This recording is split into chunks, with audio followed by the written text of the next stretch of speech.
Hey, how are you today? Welcome back to Rishy's Diary. Hope you're having a great day. Been a great day here. I mean, sun's shining. It's got a few clouds, but then you step outside. It's like 30 degrees, and like, yeah, ain't nothing I need to worry about out here. I'm staying in the house, so of course I'm back down in the storeroom, hanging out a little bit, and hope where you at, you having a great day. Anyway, some of the misadventures of growing up and doing things probably shouldn't have done, but you know how that is. And this one, another friend of mine, been up his house and he got in a mud buggy from a cousin of his from Ohio. And it's where you take a Volkswagen Beetle, put mud tires on the back and smaller tires up front to take you fender wells off. It's supposed to be able to go out in the mud, ride around, back up in the woods and stuff with it. So we piddled and tinkered with this thing. We got it running. Not perfectly running, but it was running. So, we're on back road up there where he's from, and it's old blacktop. We take off down the road in this thing. So about probably a mile or so, mile and a half. There's a squirrel lived there. I guess we was about 16 at the time. And pretty she could be. And you know how it is, boys, you checking them out. So we go be bopping by and ain't nobody their house or nothing, nobody we see, just vehicles. So we go barreling along up there and half mile past her house across the bridge. They'd build a big new concrete bridge there and stuff. So we shoot across it, start up the hill. And which the bridge was an awesome place. We used it, Halloween, 4th of July, Christmas, New Year's. We go shoot fireworks off of it. And which that's another story.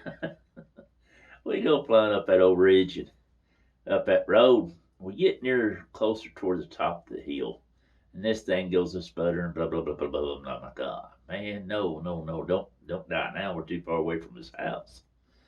Well, it about stalls out, sputters out. I mean, ain't no telling what's wrong with it. It wasn't like we was real mechanics. We was just tinkering with it.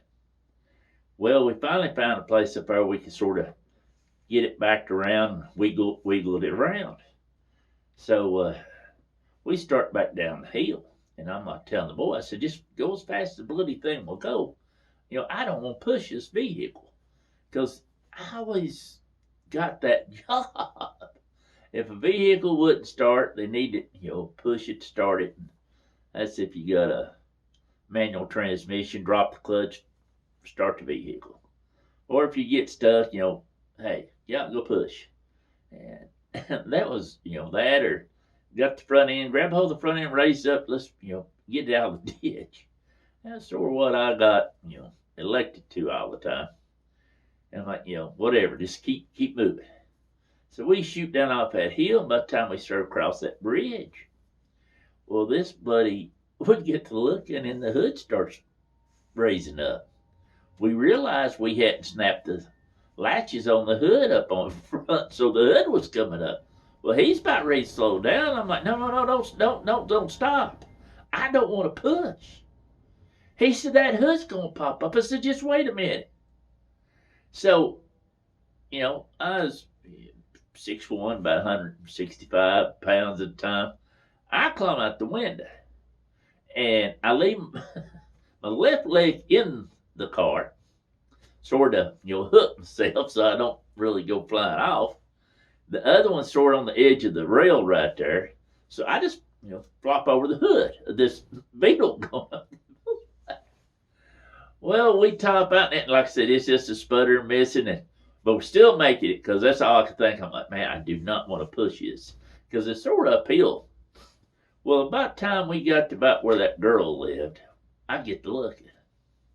Well, apparently she'd had people visiting.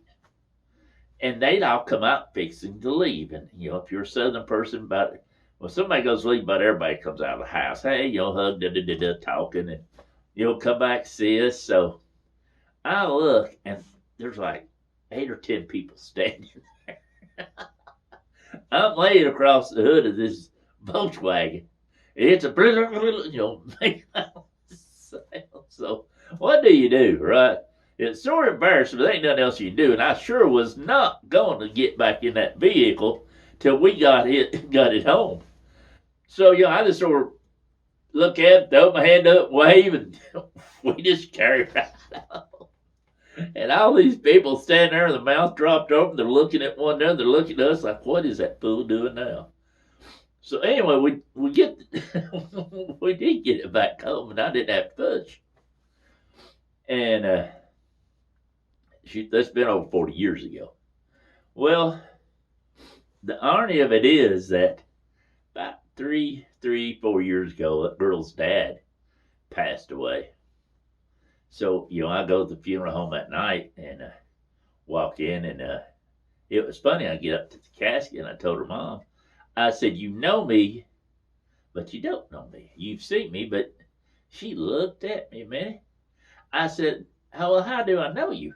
I said, well, I've been by your house laying on the hood of a Volkswagen while you all stood there and watched me go by. And she just started cracking up. She spins around and looks at me and she goes, we was just talking about you last night.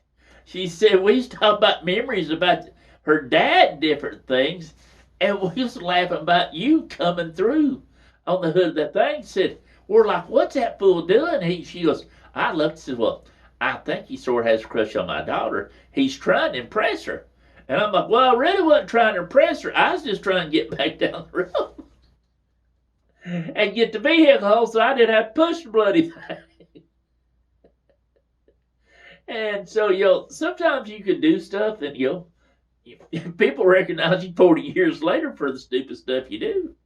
Or at least it's, interesting. My life wasn't boring. And a lot of my ideas, well, I wouldn't recommend them to other people. Now if you're saved, prayed up, and you got the nerve, and like I was, we'll carry on. But I don't tell you to go do it, just in case, don't blame me if it goes wrong. But I was thinking about that. They talk about being a Christian, doing things right, and I always hear people say, oh, you should step out of your comfort zone, and especially being a Christian, that's probably one of the hardest things to do because you're worried that how people look at you. Are they going to take you? And if you speak up with us around your friends or other people, are they going to have something to say to you? Are they going to mock you? Or are they going to say, hey, you should talk about that stuff? Are they going to put you down? Is it going to turn into argument? And, it's like me riding in that vehicle. Yes, I know this is, I use tangents of, just stay with me. Anyway, my thing is, it's hard to do sometimes. It's very scary to step out. I mean, it took me a while just to make this. I don't know how people will react. I don't know if it will touch people, help people or not. So you step out of your comfort zone. I'm more of a introvert. More of a to myself type of person because of the way I was raised, what I've done all my life. Farming, you're by yourself. Lots of times you drive a tractor and trailer, you're by yourself. You spend a lot of time alone. So it's not that I don't talk to people, talk to anybody. It's just you don't go out of your way for that. And it's like with that vehicle and that car, that Beetle. I could have stayed inside the car, comfort zone. We could have pulled to the side of the road, stepped out, thing. I don't know if we even got across the bridge up over the bridge, because we had a running start. how the rest of it would, but I could stayed inside of it. Instead, I step out of the window, lay across the hood, and well, the rest is history on that part. But, you know, that's the point when it comes to trying to, be a Christian, do the right thing, trying to, how do you talk to people about God or anything? And that's one of the points for this is, you step out of your comfort zone, people. Uh, Put yourself out there. Maybe you'll crash and burn. Maybe you'll ride the ride out. Maybe you are the person that helps someone else. You might be the person that, that the other person need the nudge. The other person need to hear what you had to say. You never know how you're going to touch people. You never know how you will affect people. I mean, whether or not what you say stays with them. Sometimes you're surprised. Some things happen, and it's, I'm not equating me on the hood of the vehicle showing that I was a Christian that way. That's not that what I'm equating it to. It is the point that, sometimes you gotta climb out the window and put yourself out there. Take it and see where it goes. You gotta have faith. The good Lord's got a hold of you. But you're gonna be all right. That is, I've never known somewhere in the Bible. I apologize, but it keeps dropping out. But nowhere the Lord's, hey, I'm gonna drop you in there and leave you by yourself. That ain't gonna protect you. That ain't gonna be with you. Lots of times we turn our back on Him, but He's always there. So take a little chance. Step outside your comfort zone. Is that person you talk to might be something as simple as, "Hey, how you doing today?" And when they ask you, "Hey, how you doing?" "Oh, I'm doing pretty good. Good Lord's blessed me."